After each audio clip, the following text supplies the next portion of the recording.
I didn't expect to be into triathlon. I never thought it'd be something I'd be doing with any aspirations in mind.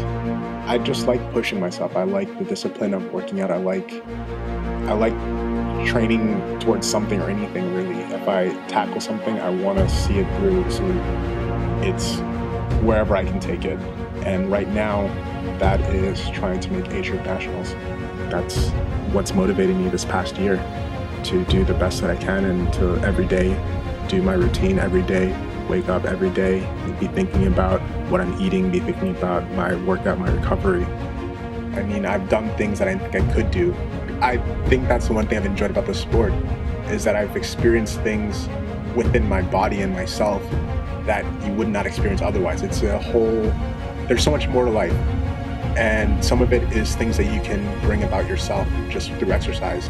And there are journeys that exist within you. And I think what helps people achieve anything is when they decide for themselves that this is what they want, and nothing else is really going to stop them from achieving it.